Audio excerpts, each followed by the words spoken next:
Mateus 1, do verso 18. A partir do verso número 18.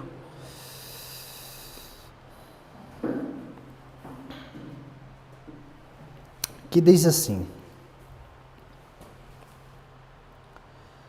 Mateus capítulo 1, do verso 18. Nós iremos ler até o verso 25. Diz assim: Ora, o nascimento de Jesus Cristo foi assim.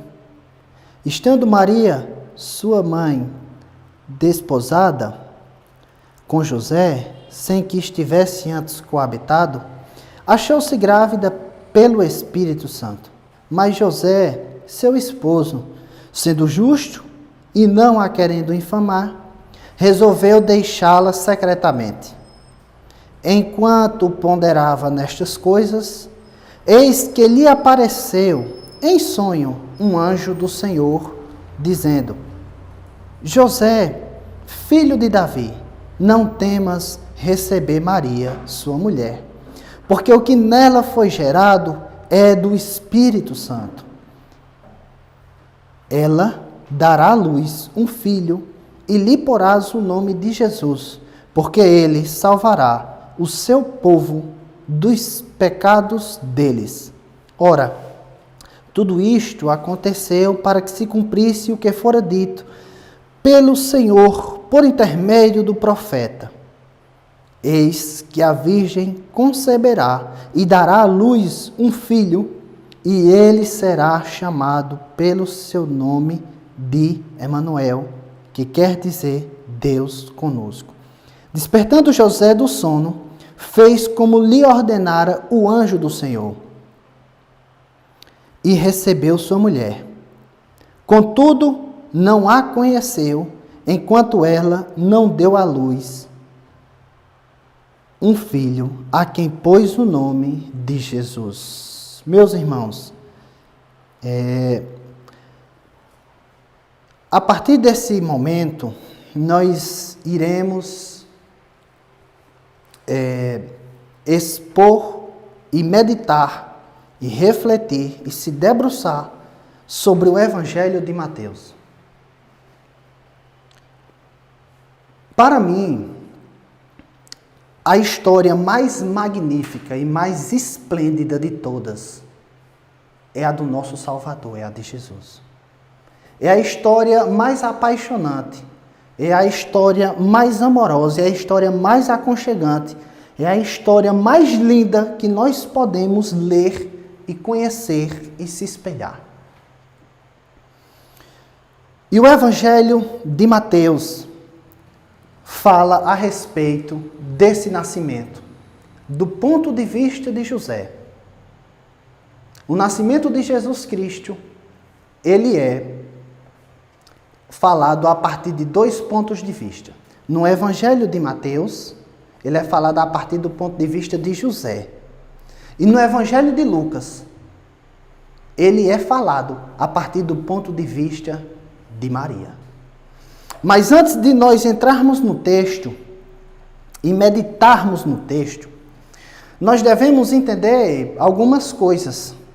E a primeira delas é que o autor desse evangelho é Mateus. E há duas maneiras da gente descobrir que foi Mateus. A primeira maneira pela qual nós podemos descobrir é pelas evidências internas, ou seja, a partir do livro mesmo, nós podemos entender que foi Mateus que escreveu. Primeiro, a evidência gira em torno de detalhes que se encaixam muito bem com a pessoa do publicano. A primeira delas é que o Evangelho de Mateus é o Evangelho que fala mais a respeito de dinheiro. E o que esperar de um coletor de impostos a respeito disso. A segunda coisa que nós descobrimos é que Mateus fala a respeito do seu encontro com o Senhor e ele fala que ele preparou um jantar para o Senhor.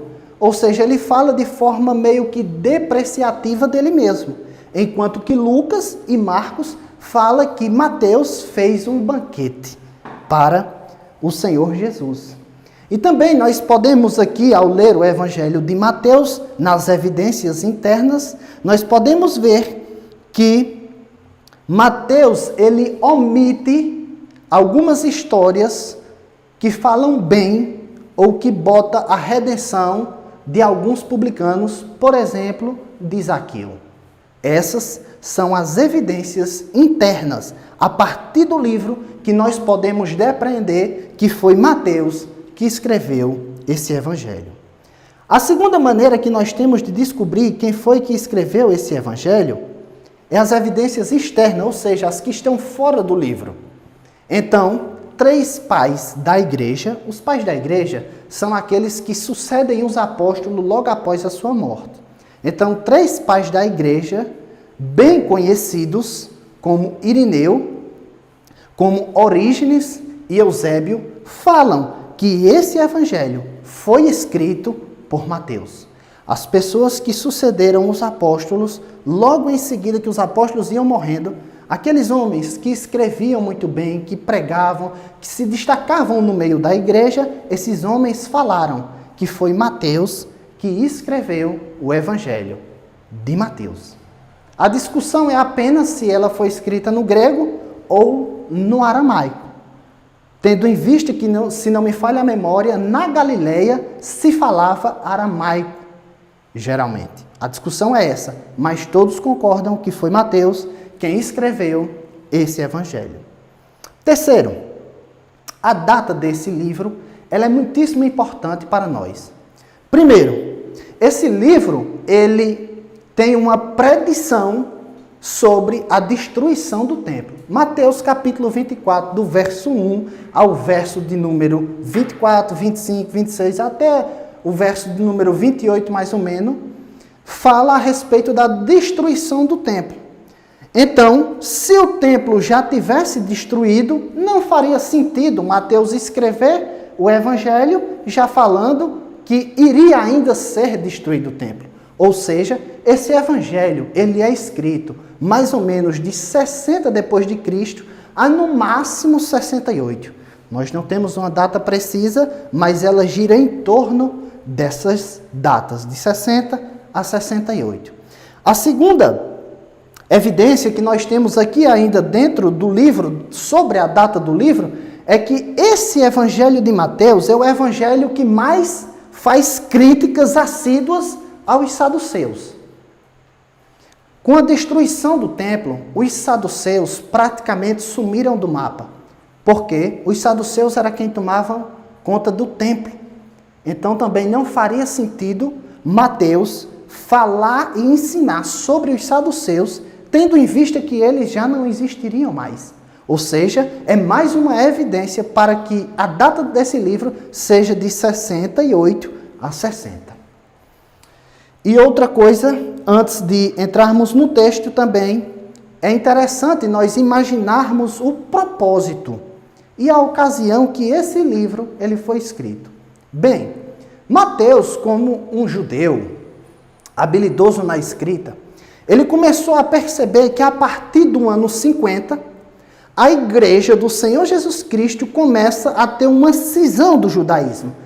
Começa a haver uma rusga, maior entre a igreja e entre o judaísmo. Começa a haver uma briga.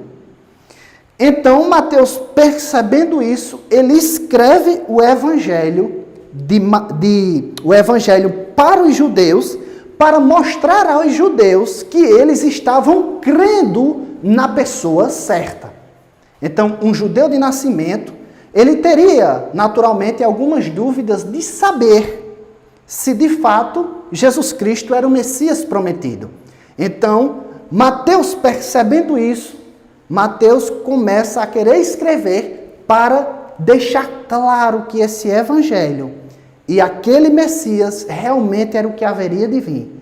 E os judeus que lessem esse texto seriam evangelizados, ou então eles teriam a confirmação clara e objetiva que eles estavam certos.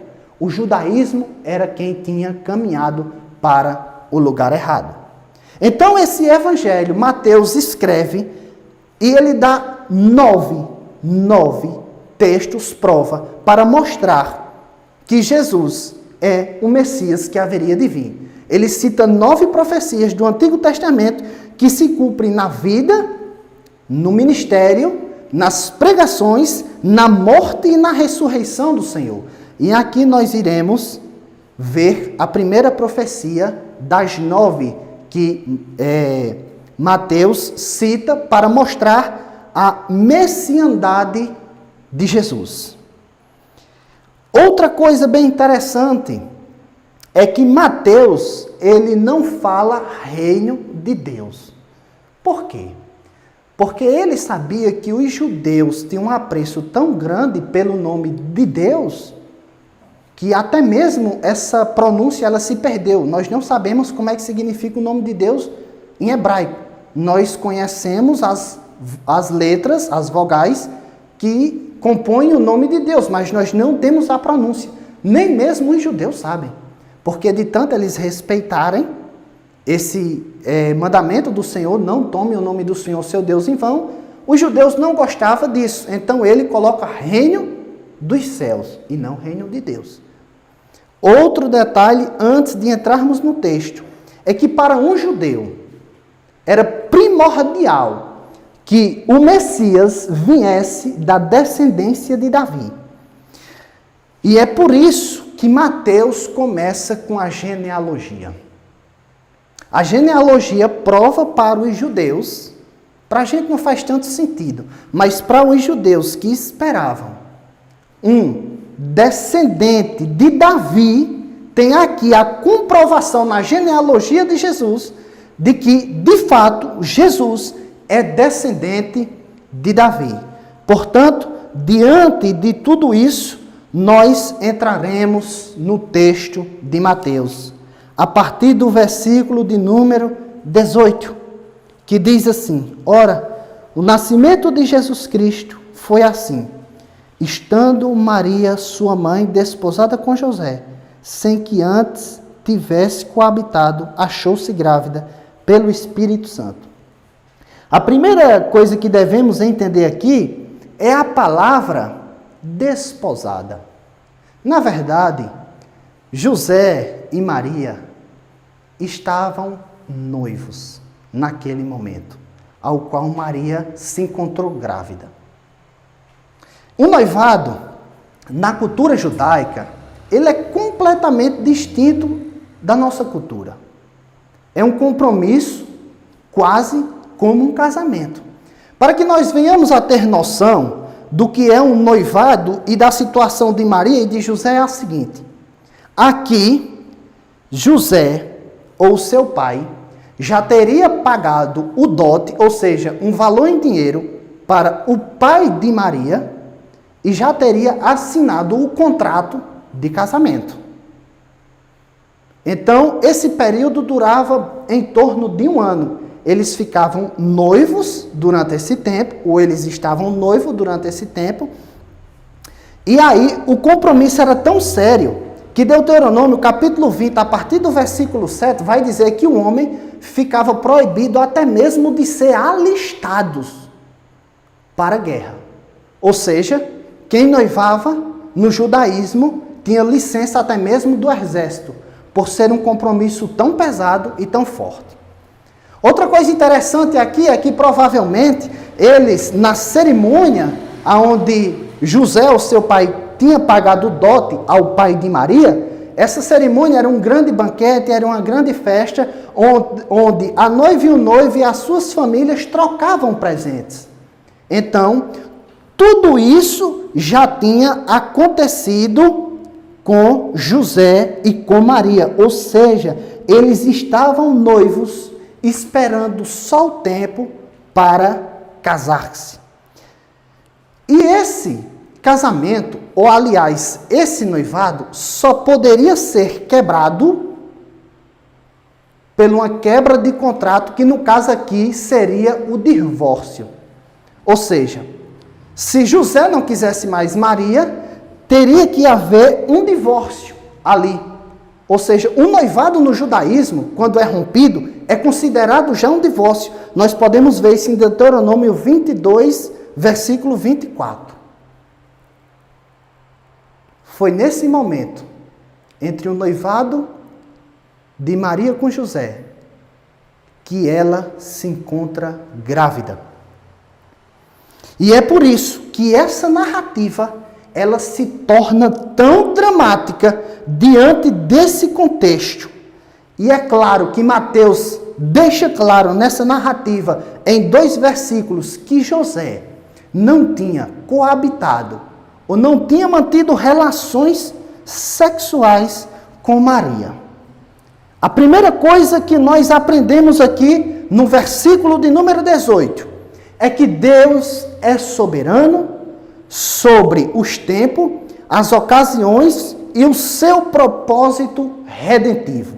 Deus pode intervir em qualquer situação, a qualquer momento, na vida de quem Ele quiser, porque Ele é Deus.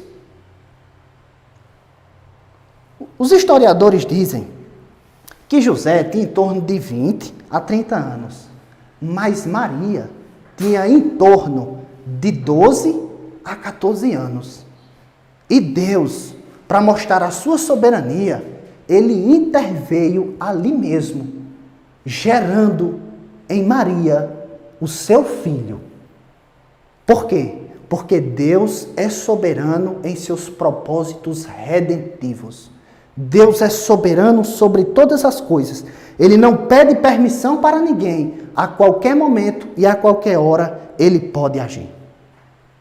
Segunda coisa que nós aprendemos aqui é que assim como Deus é poderoso e foi poderoso para agir na vida de Maria, que era uma mulher comum, e na vida de José, que também era um homem comum, como qualquer outro, Ele também é absolutamente livre e absolutamente soberano sobre tudo. Da mesma forma que Deus usou Maria, e da mesma forma que Deus usou José, Deus pode usar a mim e Deus pode usar a você, porque quem tem todo o poder é Ele, e não nós. Quem tem todo o poder é Deus, e não nós.